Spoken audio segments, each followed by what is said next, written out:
উপরে দুইজন পরামর্শ করে গর্তের মুখটা বন্ধ করে দিবে, কিন্তু ভিতরে আবু হামজা খুরসানি কিচ্ছু কয় না। উনি মনে মনে ভাবতেছেন তারা যাই করে করুক, কিন্তু তারা তো আমার কাছ থেকে 20-22 হাত উপরে। আল্লাহ যে বলছে আমার নিকটে নিকটে যিনি আছে ইনার কাছে আমার দুঃখটা বলি, জোরে জোরে কোন সুবহানাল্লাহ। এদিক দিয়ে দুই লোক বড় পাথর দাগ খায় আনতেছে কুয়ার গর্তের মুখ বন্ধ করার জন্য, যাতে কোনো মানুষ এর ভিতরে না পড়ে, কিন্তু ভিতরে যে একজন আছে ধাক্কায় আনতেছে, আনতে আনতে আনতে আনতে আনতে আনতে একেবারে বড় পাথরই না গর্তের মুখের মধ্যে ফালাইছে, যাতে এর ভিতরে কোনো মানুষ না পড়তে পারে। ফালাইয়া তো চলে গেছে। এখন বিপদ বাড়ছে না কমছে?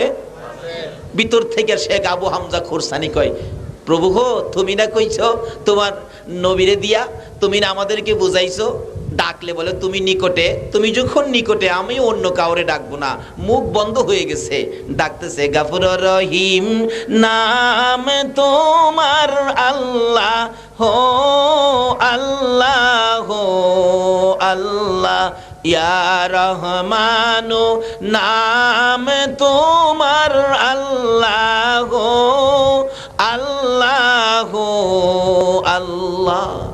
আল্লাহ কয়, ফেরেশতারা রে, এই মায়ার সুরে, করুণ সুরে, দয়ার সুরে কে রে আমারে আল্লাহ কইয়া ডাহে? আচ্ছা আল্লাহ কি দেখে না কে ডাহে? সঙ্গে সঙ্গে আল্লাহ কয়, আমি আর সহ্য করতে পারি না, যা ও জংলার ভাগ, আমার ওলি শেখ আবু হামজা খুরসানি কুয়ার ভিতর থেকে আমাকে ডাকতেছে, যা যা তাড়াতাড়ি যা, কুয়ার ভিতর থেকে এই শেখ আবু হামজা খুরসানিকে উঠায় দিয়া। বাঘ বাচ্চারে দুধ খাওয়াই দিচ্ছিল, হুকুম হইছে আল্লাহর পক্ষ থেকে। বাঘ কয়, বাচ্চারা রে দুধ খাওয়া বন্ধ কর, আমি মালিকের হুকুমে যাইতাছি। বাচ্চা পিছে পিছে দৌড়ে নিষেধ দেয়, আইস না, আমি আইতাছি, তোরা বইসা থাক। দৌড়ায় যায়, মাথা দিয়া ধাক্কায়া পাথর সরাইয়া ডাইন পাওটা ভিতরে ঢুকাইছে। আচ্ছা বাঘের পাও কি 20-22 হাত লম্বা? আল্লাহ কই তুই দিতে থাক, কারণ আমার বান্দা আমারে ডাকছে, আমি নিকটে থেকে যদি তার এই উপকার না করি তাহলে তাহলে আমি কি করব? বান্দার ডাকের একটা বিনিময় তো দিতে হবে। বাঘের পাও বাড়াইয়া দিছে বিনিময়, যাইতে যাইতে একবারে 22 হাত নিচে শেখ আবু হামজা খুরসানির সামনে কে যেন বলতেছে, ধরো দেখো তোমার সামনে। ধরছে, দেখে পশমও আছে, ভালো করে ডাট করে ধরছে। বাঘে কয়, যে আশা আইছিলাম এটা হইছে, দেখা যা, টাইনা উপরে উড়াইছে। শেখ আবু হামজা খুরসানি কই, খোদা গো, মরছিলাম মরছিলাম কুয়ার ভিতরে ফইরেই মরতাম, ওখানে যে বাঘে খাইব। চোখ বন্ধ করে ডাকতেছে, বাঘ আমারে খাইস না। বাঘ মাথার নিচে দিয়া যাইতেছে। কি বলেন, বাঘ কি খাইতে আইছে নাকি বিপদ উদ্ধার করার জন্য আইছে? এই বিপদ উদ্ধার করানোর জন্য বলছে কে? সেই আল্লাহই তো বলতেছেন, তোমরা আমারে তালাশ করো, আমি নিকটে, আমি দূরে না, কিন্তু আমার কাছে তোমাদের কোনো কথা থাকলে, দাবি দেওয়া থাকলে তোমরা বলো, সব দাবি দেওয়া আমি পরিশোধ করে দিব।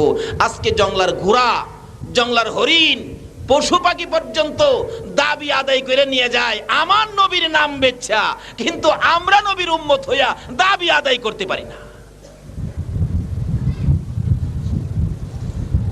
আদম নবী দোয়া কবুল করায় আমরা নবীর দোহাই দিয়া, কিন্তু আমরা পারি না। ঈসা নবী আখিরি নবীর উম্মত হয়ে যায়, এই নবীর উম্মতের বরকত বেশি ভাইয়া, দরখাস্ত করে আমার আখিরি নবীর উম্মত করো, আল্লাহ কবুল করে, কিন্তু আমরা পারি না কোনো কিছু কবুল করাইতে। কিন্তু কিভাবে কবুল করাবেন, দরজাটা এখনো খোলা। আল্লাহ রাব্বুল আলামিন বলতেছেন, ওয়াইজা সালাকা ইবাদি আন্নি ফাইন্নি করিব, নবী গো আপনি বলে দেন আমার বান্দারা আমারে ডাহে, আমি নিকটে। এরপর আবার ডাকে, উজিব দাওয়াতাদ দাঈ ইজা দাআন, তাদের কি কোনো দাবি দেওয়া আছে? আমার কাছে কোনো আশা আছে, দরখাস্ত আছে? যদি দাবি দেওয়া থাকে তাহলে বলুন, বলুন আপনি, তারা যেন দাবি দেওয়া আমার কাছে পেশ করে। তাইলে কি করব? ফালিয়াস্তাজিবু লি ওয়ালিউমিনু বি লাআল্লাহুম ইয়ারশুদুন, আমার বান্দার সকল দাবি দেওয়া আমি আল্লাহ পরিশোধ করে দিব।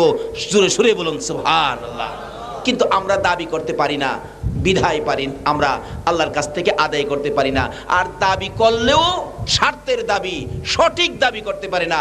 দাবি করলেও যেইভাবে দাবি করার কথা এইভাবে পারি না, যেইভাবে নামাজ পড়ার কথা এইভাবে পারি না, যেইভাবে হজ করার কথা এইভাবে আমরা করি না, যেইভাবে সন্তানাদি মানুষ করার কথা এইভাবে আমরা করি না, যেইভাবে মহিলাদেরকে পর্দায় রাখার কথা এইভাবে আমরা পর্দায় রাখি না, যেইভাবে মহিলাদের স্বামীর খেদমত করার কথা এইভাবে মহিলারা স্বামীর খেদমত করে না। এই জন্য আল্লাহ ডাক শুনে না, নাইতে কথা মতো ডাকলে আমার আল্লাহ মহিলাদের ডাকও শুনে। আল্লাহু আকবার। কেমন শুনে? বাস্তবে আসুন, ইতিহাসের ঘটনা। নৌকা দিয়ে যাচ্ছে নদী পথে, কর্ণফুলী নদী ধরুন, ঝড় তুফানের নৌকাটা ভাঙ্গা টুকরা টুকরা করে দিলেন।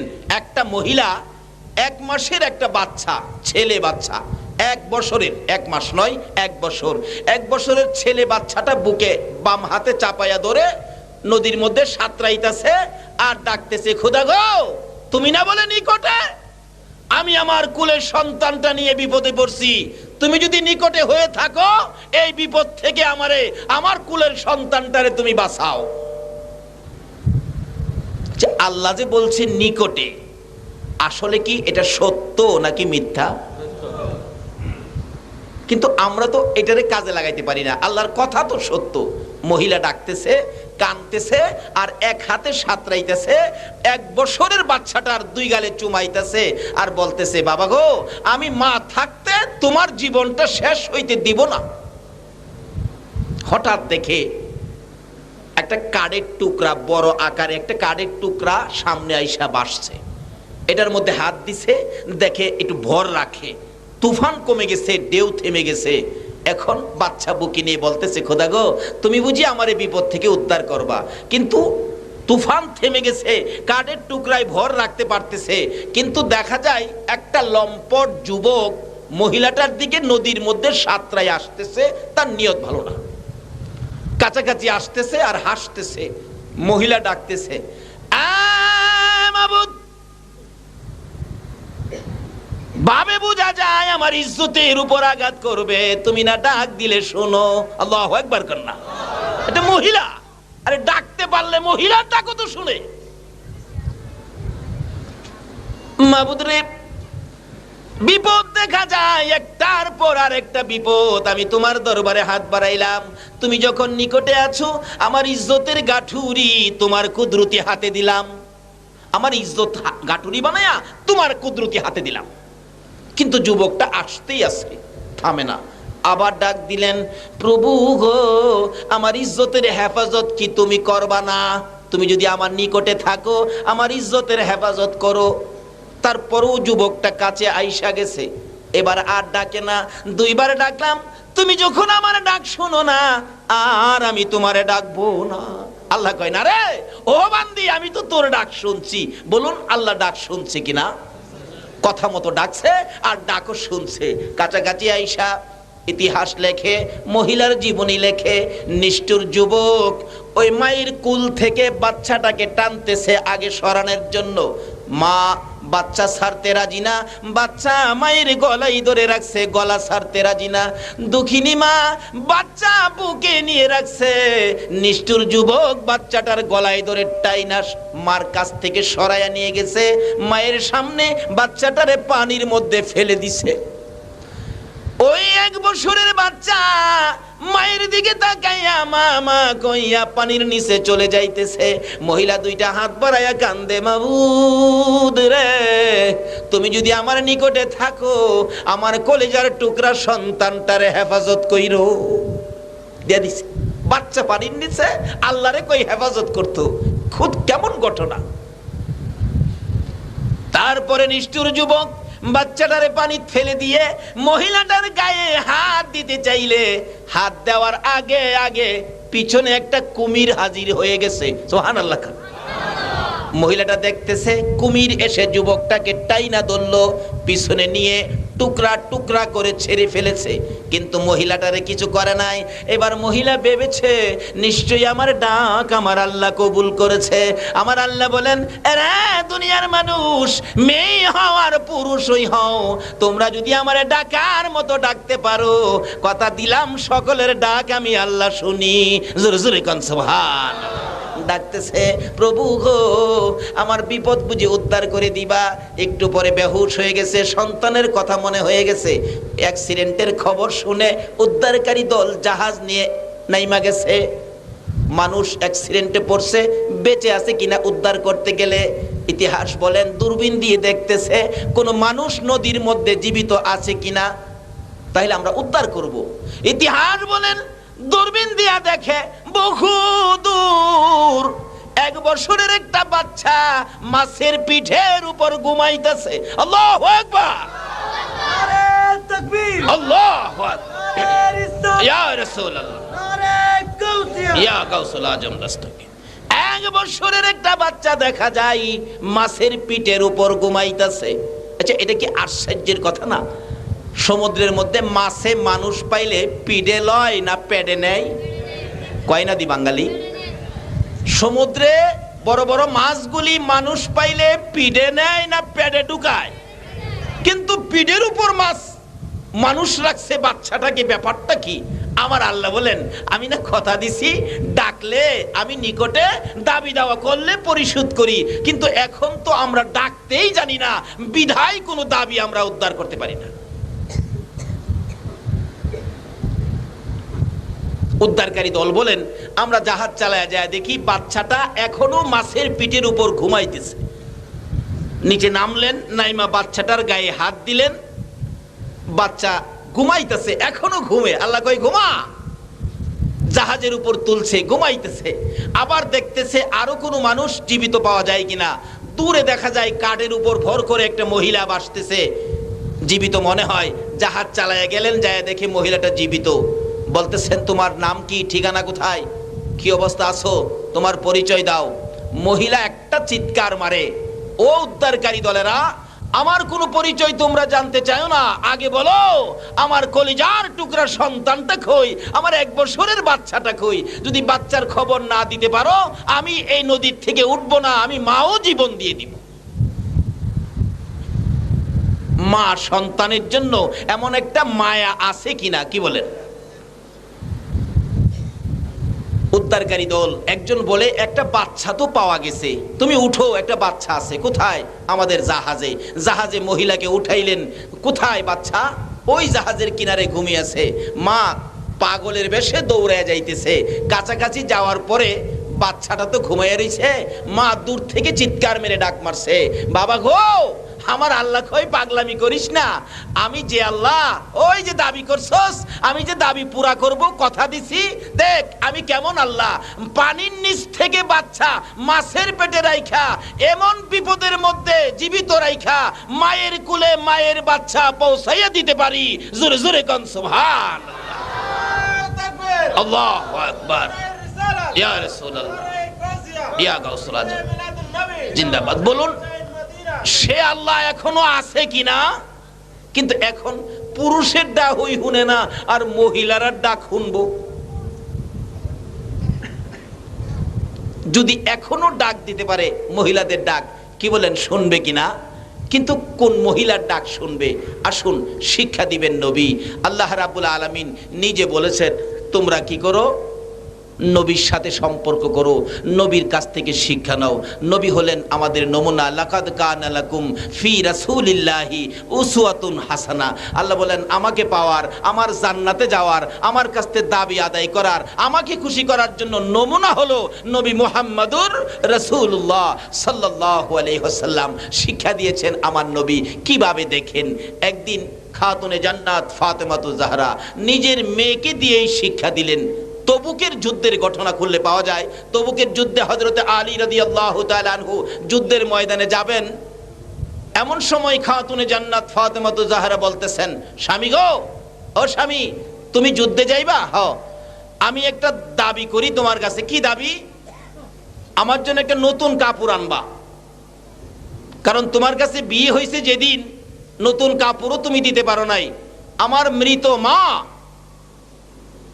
খাদিজাতুল কুবরা রাদিয়াল্লাহু তাআলা আনহার কাপড় পরে আমি ফাতেমার বিয়ে হয়েছে।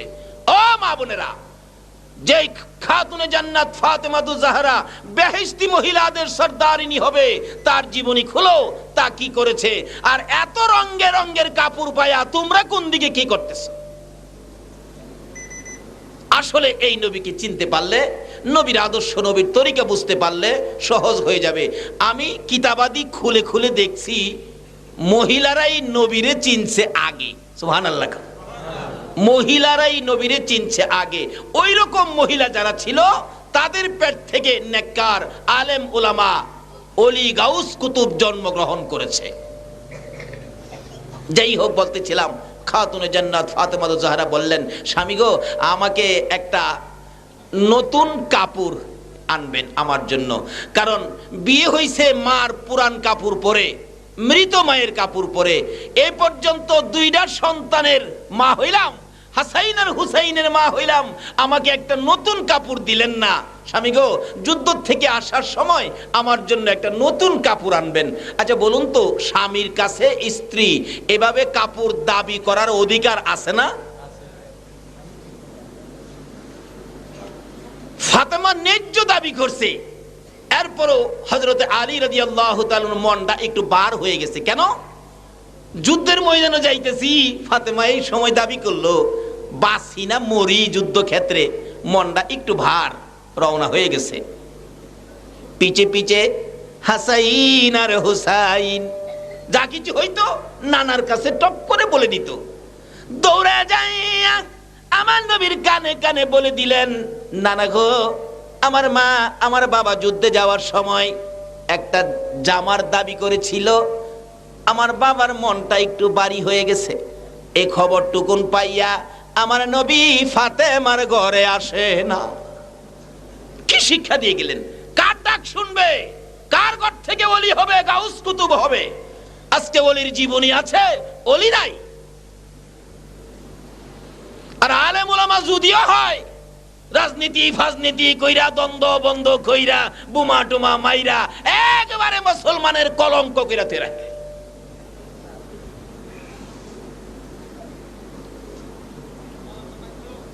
একদিন পার হয়ে যায়, আমার নবী ফাতেমার ঘরে আসে না।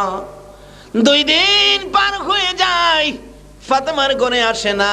3 দিন পার হয়ে যাবে, সকাল থেকে ডাকতেছে। ফাতেমা চোখের পানি বন্ধ করতে পারে না। প্রত্যেক দিন সকাল সন্ধ্যা বাবা আমার ঘরে আসতো, আমার খোঁজ নিত। আজকে কেন বাবা আমার ঘরে আসে না? অথচ ফাতেমা বলেন, আমার বাবা এত আদর করতো, আমি ফাতেমাকে মা মা বলে ডাকতো। কোথাও যদি যাইতো আমার বাবা, যাওয়ার সময় আমি ফাতেমার কাছ থেকে বিদায় নিয়ে যাইতো। আর ওই সফর শেষ করে এসে আমি ফাতেমার খোঁজ খবর আগে নিত। জোরে কোন সুবহান। কেন আগে নিবে না? আমার নবীর জীবনী যেদিন মা খাদিজাতুল কুবরা রাদিয়াল্লাহু তাআলা আনহা দুনিয়া থেকে বিদায় হয়ে যাবেন, ওই দিন বিছানায় শুয়ে শুয়ে খাদিজা চোখের পানি ছেড়ে ছেড়ে কাঁদতেছে। আমার নবী দৌড়ে এসে খাদিজার মাথার পাশে বসে গেছে। রে খাদিজা, এমন করে তুমি কেঁদো না, তোমার কান্দা দেখলে আমার মন মানে না, সইতে পারি না রে খাদিজা। তুমি যদি কান্দো আমার কলিজা মানে না। মক্কা নগরীতে যেদিন আমার মা ছিল না গো, যেদিন আমার বাবা ছিল না গো, দাদা ছিল না, দাদি ছিল না, যেদিন মক্কা নগরীতে আমি নবী একা ছিলাম, আমি বিপদে ছিলাম, মানুষ আমাকে গালি দিত, আমাকে মারতে আসতো, আমাকে ধাক্কা দিত। ও খাদিজা, তুমি দি আমার বিপদ মুহূর্তে তোমার জীবন জৈবন সব আমার পায়ের উপর ঢেলে দিয়েছিলা। আমার বিপদে তুমি আমার প্রেমের মালা গলায় পরেছিলে গো খাদিজা। আজকে তুমি এইভাবে কান্দো, কাঁদতে হবে না, বলো তোমার কি দুঃখ? খাদিজা কান্দে, আল্লাহর বন্ধু গো, আমার মন বলে আমি বাঁচবো না। আমি কান্দি এই জন্য, আমার জন্য নয়। আমি যে আপনি নবীর দুঃখগুলো বুক ভরে শুনতাম, আপনার ব্যথাগুলি বুকের মধ্যে জমা করে রাখতাম, আপনার চোখের পানি আমি খাদিজা আঁচল দিয়ে মুছে দিতাম। আমি কান্দি এই জন্য, আমি খাদিজা যদি না থাকি গো আল্লাহর বন্ধু, আপনার মনের দুঃখগুলো কার কাছে বলবেন? জোরে জোরে কন্যা সুবহান। কি শিক্ষা দিয়ে গেছেন? স্বামীর মনের দুঃখগুলো স্ত্রীর কাছে গেলেই তো থাকে না, সব মুছে দেয়। কিভাবে মুছেন, কি আদর্শ, কি তরিকা ছিল। আর অহন তো স্বামী যত কষ্ট করে আইয়ে, স্ত্রী তো ঘুমাতেই উঠতে চায় না। রাত্রে দরজা ধাক্কা, হ্যাঁ ফালুর মা, ফালুর মা গো, গলা ভেঙে গেছে, ফালুর মা উঠে না। দরজায় ধাক্কাইতে ধাক্কাইতে কয় কি হয়েছে? কয় আধা ঘন্টা চিল্লাইলাম, ওতকুনে কও কি হয়েছে? কয় ঘুমাইছি। দরজাটা খুইলা দাও। দরজা খুইলা আবার লেফের ভিতরে শুইছে। কয় আমারে ভাত দিতা না, লইয়া খাইলে হয়। আসে না এরকম মহিলা?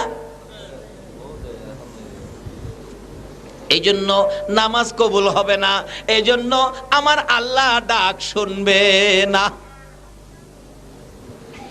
সন্তানাদি নেককার হবে না, ভালো মানুষ হবে না, নামাজি হবে না, আল্লাহর ওলি হবে না, যদি আপনাদের মধ্যে সম্পর্ক নবীর তরিকা মতো না হয়। বলতেছিলাম মা খাদিজাতুল কুবরা রাদিয়াল্লাহু তাআলা আনহা চোখের পানি ছেড়ে ছেড়ে কান্দে, আল্লাহর হাবিব গো, আপনার সকল ব্যথা আমি বুকের মধ্যে রাখতাম, আপনার চোখের পানি আসল দিয়ে মুছতাম।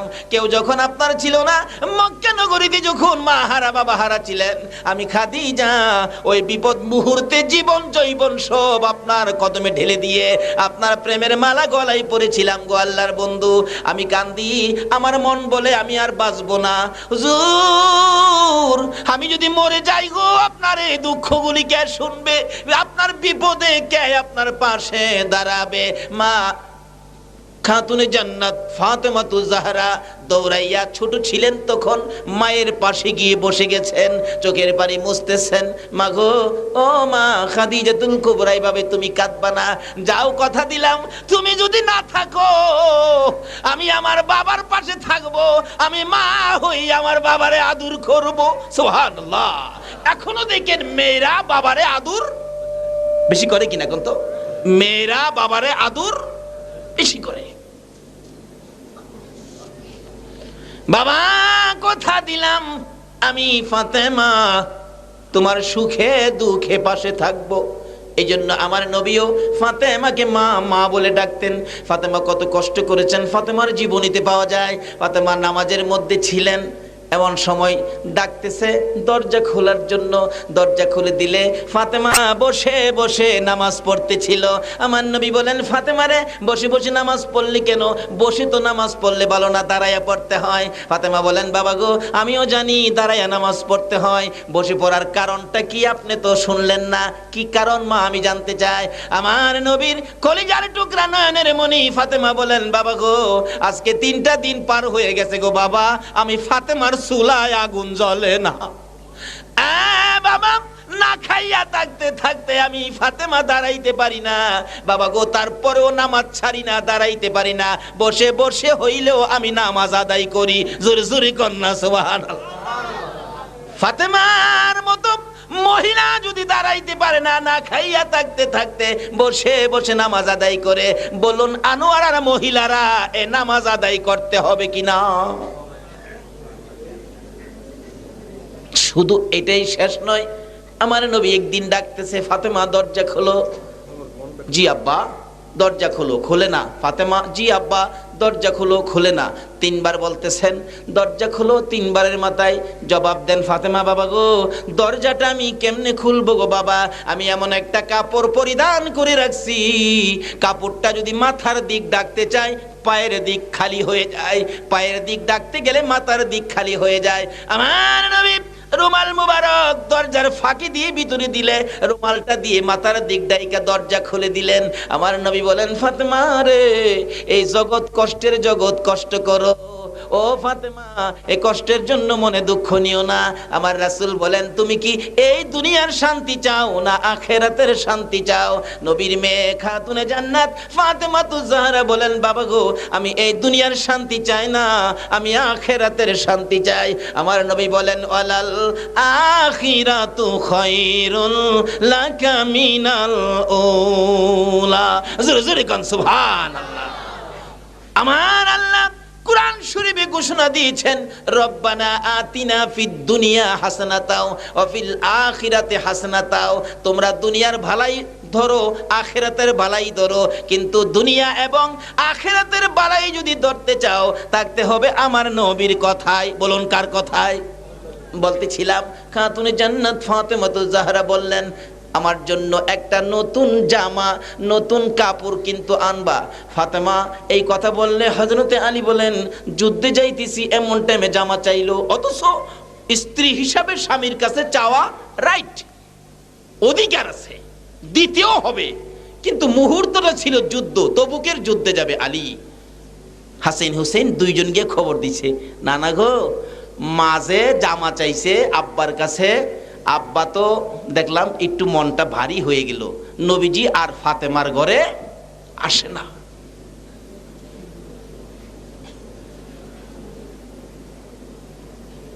একদিন, দুই দিন, তিন দিন নবীজি আসে না। ফাতেমা দিন রাত কান্দে, বাবা কেন আসে না?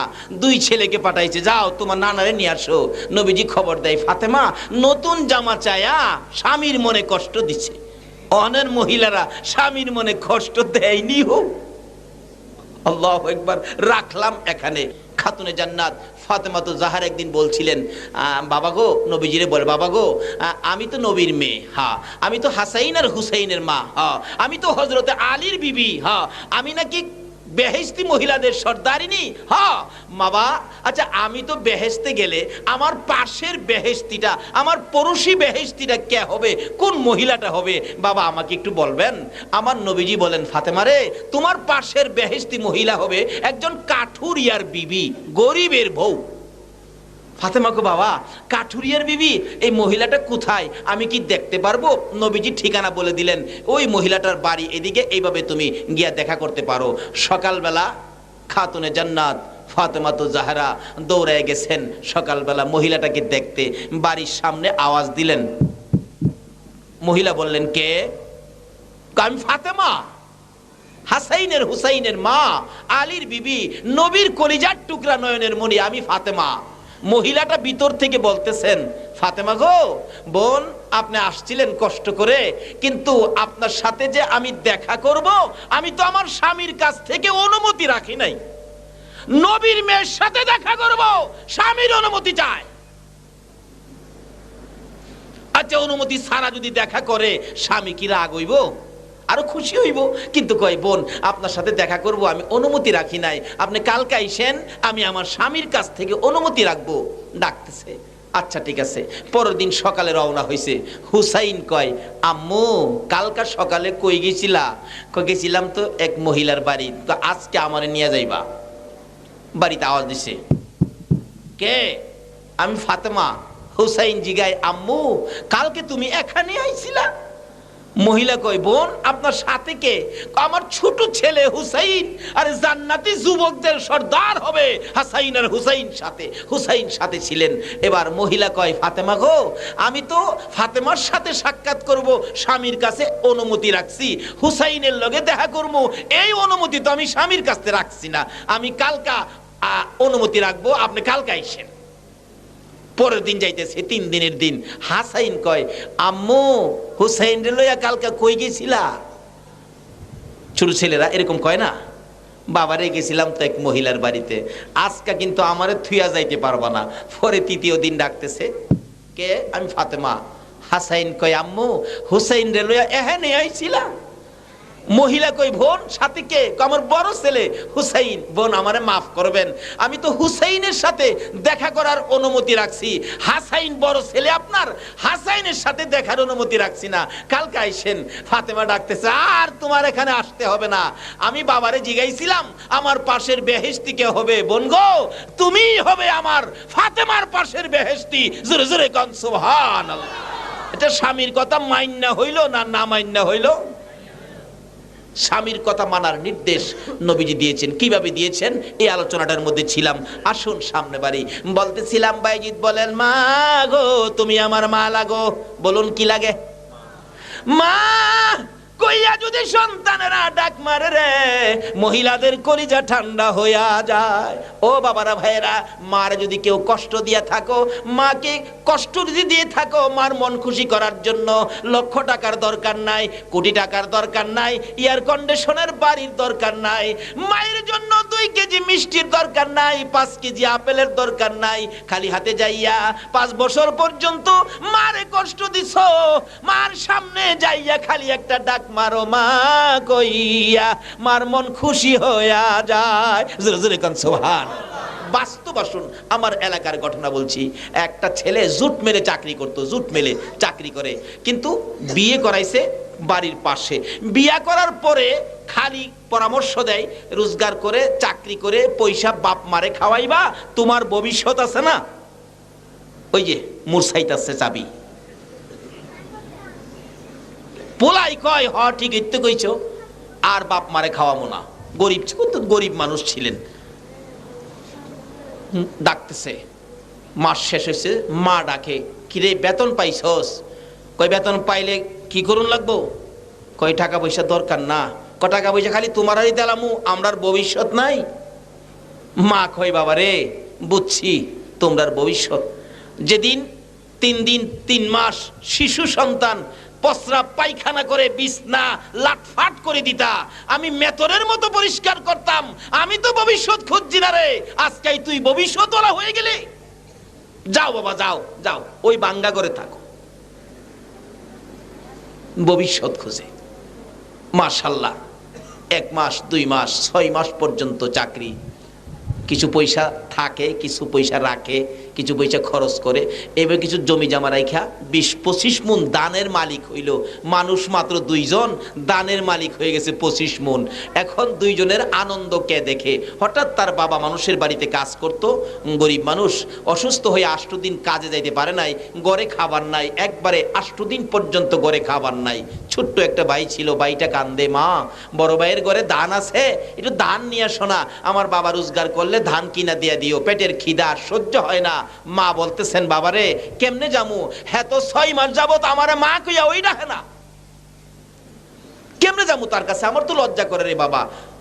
কি কমু, পেটের খিদা মা সইতে পারতেছি না। মা দুঃখে বলতেছেন, আমার কলিজাটা খুইলা খায়লা, তবু হের কাছে যাবো না। কি করব, ছোট ছেলের কান্নায় গেছে বেহায়ার মতো, যায় বলতেছে, বাবা তোর ঘরে এত ধান, আমারে 1 মণ ধান দিয়া দে, তোর বাবা রোজগার করলে দিয়া দিমু। তোর ছোট্ট ভাইটা 8 দিন যাবত পেটের খিদা, দেখ চেহারাটা চাওয়া যায় না। হ্যাঁ কয় বুঝালই, মা দান চাইছে, এর বুঝবার বাহির হইছে। যাইয়া বাড়িওয়ালির সাথে বুঝছে, মা দান চাইছে 1 মণ, দেওয়া যাইব? বাড়িওয়ালি কয়, নিষেধ করে দাও, কষ্ট করে জুড়াইছি, এটা খায়া শেষ করতো, তোমারে দেওয়া যাবে না। হ্যাঁ এমনি গিয়া কইছি, কষ্ট করে জুড়াইছি, আমারে শেষ করতে খায়া দেওয়া যাবে না। মা কষ্ট পাইছি নিকন্ত, চোখের পানিগুলি মুছতেছে, ঘরের ভিতর ঢুকতেছে, তার বাবা অসুস্থ, বলতেছে, তুমি কান্দো কে, ব্যাপারটা কি? যে এই বড় ছেলের লেগে এত কষ্ট করছো, আজকে আমার 1 মণ দান দিল না। বাবাও শুয়া শুয়া কান্দে আর ডাকে, মাবুদ রে, মানুষের বাড়ি সারাদিন কাজ করছি, 10টা টাকা বেতন উঠাইছি, বাড়িতে যাব পেটের খিদায় 4 আনার বিস্কুট কিনছি, কিন্তু খাইতে চাইলে এ সন্তানের কথা যখন মনে হইতো, আমি খাইতে পারছি না। বাড়িতে যাইয়া ঘুমিয়ে গেছে, ঘুম থেকে উঠাইয়া এই বিস্কিট গুলি যদি আমি বাবা সন্তানের না খাওয়াইতে পারছি, সারাটা রাত আমার ঘুম হইছে না। এই সন্তান আমাকে 1 মণ দান দিল না, বাবাও কান্দে। আমার আল্লাহ কয়, কান্দিস না, তোদের 2 জনের কান্দা তোর সন্তানের জন্য গজব বানাইছি। বলুন, মা বাবারে কষ্ট দিয়ে চোখের পানি বাহির করলে এই গজব যদি সন্তানের উপরে যায়, এই গজব থেকে বাঁচাইবার মতো কোন মন্ত্র, কোন শক্তি, কোন ব্যক্তি পৃথিবীর জমিনে আছে? গজবটা কি হয়েছিল? আজ থেকে প্রায় 30 বছর আগের কথা বলছি, আমি তখন ছোট, 30-32 বছর আগের কথা। তাই এখন একটু খুশখুশি করে খালি কাশে, বিবি কই তুমি খালি কাশো কে? কো বুঝি না তো। কো ডাক্তার দেখাও। ডাক্তারের কাছে যাওয়ার পরেই ডাক্তার কয় আপনি আমার কাছে আইসেন না, আপনার কাছে কয় আপনার যক্কা হইছে। তখনকার সময় যার হইতো যক্কা তার নাই রক্ষা। এখন তো চিকিৎসা বাইরেছে, তখন চিকিৎসা ছিল না। যার হইতো যক্কা তার নাই রক্ষা। আরো কি মা বাবার চোখের পানিয়ে যক্কা। বাবা গো মারে কান্দাইও না, ও বাবারা ভাইয়েরা মা বাবারে কষ্ট দিও না, সব বরবাদ হয়ে যাবে। বলতেছিলাম এবার ডাকতেছে, ডাক্তার সাহেব চিকিৎসা কি করবেন? চিকিৎসা তো নাই, বাড়িতে যান গা, আপনার যক্কা। বাড়িতে যায় খালি চোখ মুছে বিবি জিগাই কান্দোকে। কো কান্দি যে বিবি, বিবি গো কান্দি যে। ডাক্তার কইছে আমার। কি কইছে তোমার? কো কইছে। আরে কি কইছে? কহ কইছে। আরে কি কইছে? কহ কইছে। আসলদার কয় না, অবশেষে কয় আমার বলে যক্কা। বিবি কই তোমার যক্কা, তোমার সাথে থাকলে আমারও নাই রক্ষা। কাজী যক্কা রোগীর সাথে থাকলে আমারও যক্কা হইব। কাপড় টাপড় লইয়া পিছে দা বাইরিয়া জাগা। স্বামী ডাহে, বিবি তোমার জন্য বাবা সাল্লাম, মা সাল্লাম, ভাই সাল্লাম। বিবি গো আমারে ফালাইয়া তুমি কেমনে যাইতেছো? বিবি কই মরো মরো, তুমি ওই মরো, আমি মরবো না। রাত্রে কান্দে, ঘরের মধ্যে একা কেউ নাই, অসুস্থ মানুষ, মন দুর্বল, আরো যক্কার ওষুধ নাই, খালি কান্দে। 2 দিন কান্দে, মা ঘুমায় না, খালি মনে মনে ভাবে ছেলে যদি আমার একবার মা কইয়া ডাক দিত, আমি মা সন্তানের বিপদে পাশে যাইতাম। 2 দিন পার হইয়া 3 দিন রাত্রের বেলা মায়ের ঘরের দরজায় যাইয়া কাঁদতেছে, ডাক দেওয়ার সাহস পাই না। অবশেষে কান্নার আওয়াজ যখন মায়ের কানে লাগছে, বাবার কানে লাগছে, দুজন একজন আরেকজনকে বলে আমার সন্তানের কান্নার আওয়াজ শোনা যায়। ও পোলার মা দেখো না দরজা খুইলা কে কান্দে। চট করে ঘুম থেকে উঠে মা দরজাটা খুলে দেখে ছেলে কাঁদতেছে। বাবা কেন কান্দ? ছেলে ডাক মারছে, মা গো ও মা আমার বাবা কই? আমার বাবারে সামনে আনো। মা তুমিও সামনে আসো। আমি অপরাধ করেছি, আমি অন্যায় করেছি, তোমাদের 2 জনের পায়ে ধরে ক্ষমা চাবো। বাবা সামনে আসলে একটা হাত বাড়ায় ডাক মারছে, বাবা মা গো 2 জনের পাও বানাইয়া দাও, আমি তোমাদের পায়ে ধরে ক্ষমা চাবো। মা 2টা হাত বাড়াইছে, বাবাও 2টা হাত বাড়াইছে। বাবা গো পায়ে ধরতে হবে না গো বাবা, তুমি যে আমরা রে মা বাবা কইয়া ডাক মারছো, আমাদের সকল ব্যথা দূর হইয়া গেছে। বলতেছিলাম এই শিক্ষা আমাদের সামনে থাকতে হবে, যে শিক্ষা নবী দিয়েছেন খাতুনে জান্নাত ফাতেমাতুজ জাহরাকে দিয়ে। এবার ফাতেমা বলতেছেন, হাসাইন রে হুসাইন রে যায়া বল আমার বাবা কেন আমার বাড়িতে আসে না।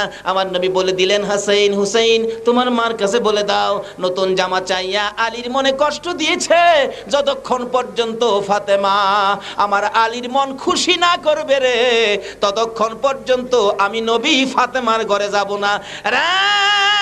ফাতেমা যতক্ষণ পর্যন্ত স্বামীর মন খুশি না করবা, ততক্ষণ পর্যন্ত আমি নবীর দেখা পাইবা না।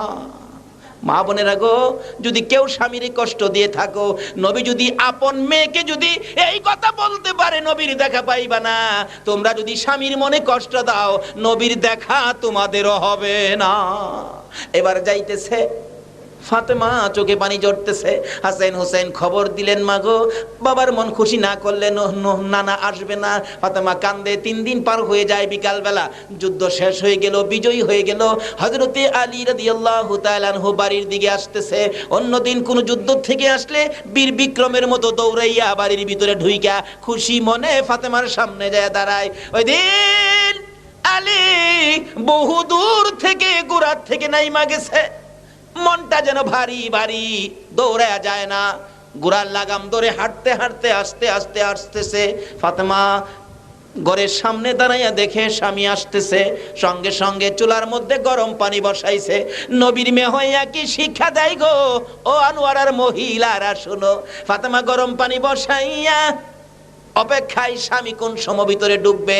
ভিতরে ঢুকলে দৌড়ে যাইয়া ঘোড়ার রশি হাত থেকে নিলেন, ঘোড়াটারে বাঁধলেন, হাত থেকে যুদ্ধের তরবারিটা নিলেন, ঘরের মধ্যে রাখলেন, যুদ্ধের পোশাকটা নিজের হাতে খুললেন, স্বামীরে টাইনা টাইনা ঘরের সামনে পাথরের মধ্যে দাঁড় করাইয়া গরম পানি দিয়া পাও ধুয়াইলেন, হাত ধুয়াইলেন, মুখ ধুয়াইলেন, আঁচল দিয়ে সবগুলি মুছে এমনি যায় স্বামীর পায়ে পড়ে গেছে।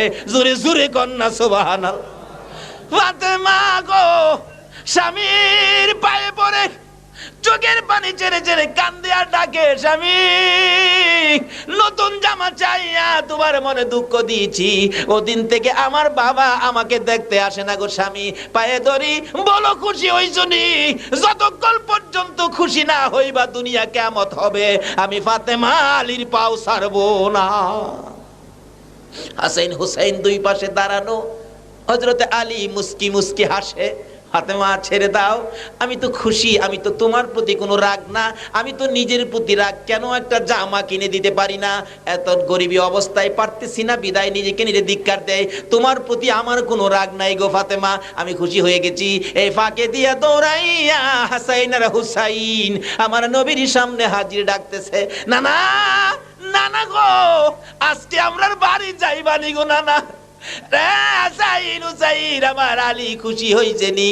হাসাইন হুসাইন দুই ভাই মিলে বুঝাইতেছেন, নানা গো আমার মা ফাতেমা বাবার পায়ে পড়ে গেছে, আমার বাবা মুস্কি মুস্কি হাসতেছে।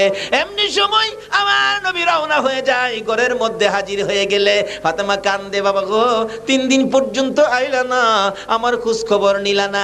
আমার নবী বলেন, আরে ফাতেমা নতুন জামা চাইয়া স্বামীর মনে দুঃখ দিয়েছো, এই দুঃখ লইয়া যদি যুদ্ধ ক্ষেত্রে আমার আলী মারা যাইতো রে ফাতেমা, তুমি ফাতেমা মারা গেলে আমি নবী তোমার জানাজায় শরীক হইতাম না। কি শিক্ষা দিলেন নবীজি নিজের মেয়েকে দিয়ে। আজকে তো মহিলারা একটু লেখাপড়া শিখলে স্বামীরে তো কি আরই করে না।